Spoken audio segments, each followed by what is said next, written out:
क्या Bharat United nation से बाहर हो जाएगा? ये सवाल आजकल चर्चा में है। हाल ही में भारत ने यूनाइटेड नेशन की फंडिंग में कटौती कर अपने इरादे साफ कर दिए। भारत ने सालों से यूनाइटेड नेशन के मिशन में सबसे अधिक योगदान दिया। 2 लाख से अधिक भारतीय सैनिक यूएन के पीस कीपिंग मिशन का हिस्सा रह चुके हैं, जिनमें 160 सैनिक शहीद भी हुए। इसके बावजूद भारत को अब तक परमानेंट सीट या वीटो पावर नहीं दिया गया। विदेश मंत्री एस जयशंकर ने हाल ही में यूएन पर तीखा बयान देकर इसे सुधारने की मांग उठाई।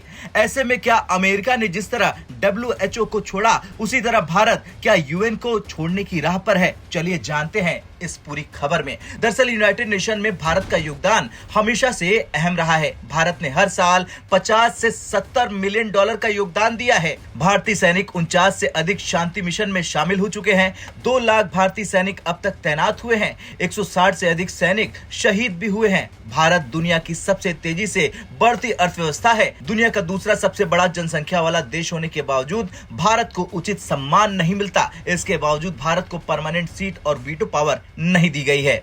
डोनाल्ड ट्रंप के नेतृत्व में अमेरिका ने 2020 में वर्ल्ड हेल्थ ऑर्गेनाइजेशन यानी कि WHO से बाहर निकलने का फैसला किया। उनके तर्क थे कि WHO कोविड-19 जैसी महामारी को रोकने में विफल रहा। अमेरिका सबसे अधिक फंडिंग करने वाला देश था, लेकिन इसका फायदा नहीं हुआ। इसी तरह भारत ने भी यूएन पर सवाल उठाने शुरू कर दिए, जैसे रूस यूक्रेन युद्ध, जहां पर यूएन इस युद्ध को रोकने में असमर्थ रहा। दूसरा, इजराइल हमास संघर्ष भले ही अभी थम गया हो, लेकिन कोई ठोस कदम यूएन की तरफ से नहीं उठाया गया, या फिर आप ये कह सकते हैं कि यूएन की तरफ से कोई भी समाधान नहीं निकल पाया।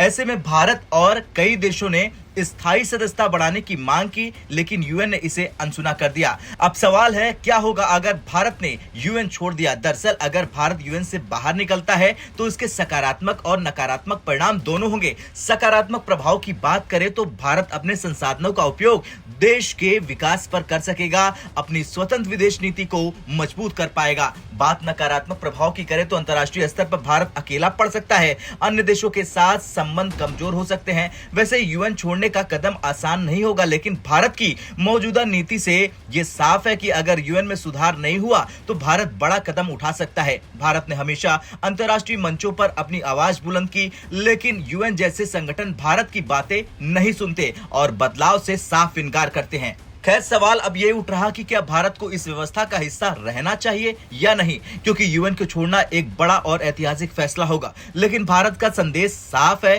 कि अगर भारत को सम्मान और अधिकार नहीं मिलेगा तो भारत को इस संगठन की जरूरत नहीं है। अब आपका क्या कुछ कहना है? क्या भारत को यूएन छोड़ देना चाहिए? हाँ या ना में कमेंट कर जरूर बताएं। ब्यूरो रिपोर्ट, भारत तक।